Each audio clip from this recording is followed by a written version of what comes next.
السودان والقائد الرفيق علي ترايو مقرر المكتب القيادي بالحركة وكبير المفاوضين، الإخوة وممثلي القوى المعارضة المختلفة، الإخوة ممثلي منظمات المجتمع المدني، الإخوة الإعلاميين والصحفيين والحقوقيين، الرفيق رئيس مكتب الحركة بفرنسا وأعضاء الحركة، الحضور الكريم، أحييكم جميعا بتحية الثورة الحارة. ها أنتم تحتفلون اليوم بذكرى 16 من إحياء حركة جيش تحرير السودان وذكرى شهدائنا الأماجد الذين ضحوا بأرواحهم رخيصة من أجل القضية والوطن. أحيي عبركم أسر الشهداء والجرحى والأسرى وجيشهم البواسط وأعضاء الحركة. أحيي عبركم النازحين واللاجئين من الشعب السوداني. التحية للشعب السوداني الذي قاوم النظام الخطوم طيلة 28 عاما من الاستعمار الداخلي وما زال يقاوم هذا النظام حتى اضطر الحرية والأمن والاستقرار والسلام. الحضور الكريم، اسمحوا لي بأن أجدد بعض الدعوات والرسائل التي رسلها القائد مناوي باسم الحركة إلى بعض الجهات، منها الشعب السوداني. نناشد الشعب السوداني بشحذ الاهتمام ووحدة الصف والوقوف مع المقاومة والسعي نحو التغيير المنشود. القوى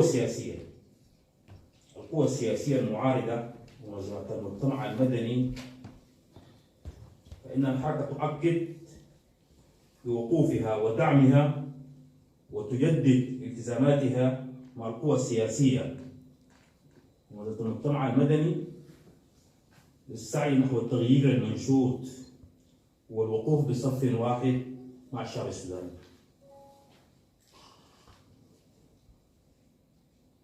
وتوحيد جهود المقاومة وبناء آليات جديدة تعزز الوحدة والتضامن والتنسيق المشترك. النازحين واللاجئين، تؤكد الحركة وتعلن على الملأ بوقوفها مع قضايا النازحين واللاجئين، وتدعم كل الجهود الممكنة نحو الاستقرار المنشود في السودان. ولن تأتي الاستقرار والأمن والسلام إلا بتغيير هذا النظام. شهداء الثورة نؤكد لشهدائنا الأبرار بأننا على العهد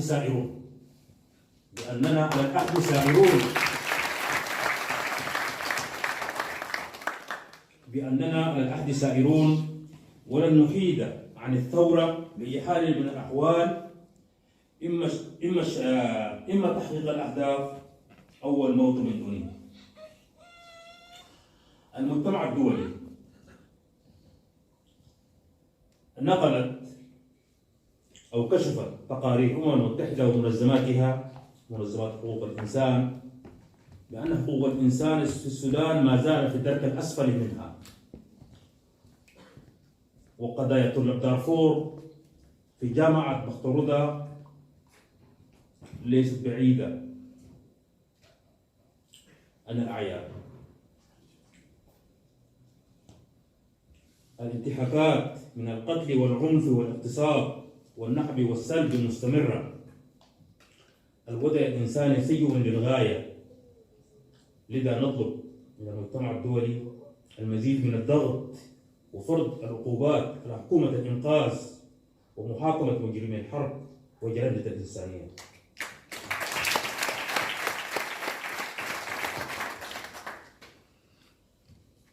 التحية للرفاق في مكتب فرنسا على إقامتهم لهذه الفاعلية المميزة الكبيرة في حق الثورة والشهداء، وأشكركم على دعوتكم لنا للمشاركة. وكما اسمحوا لي أن أنقل لكم تحايا رفاق في مكتب الحركة في دولة ألمانيا.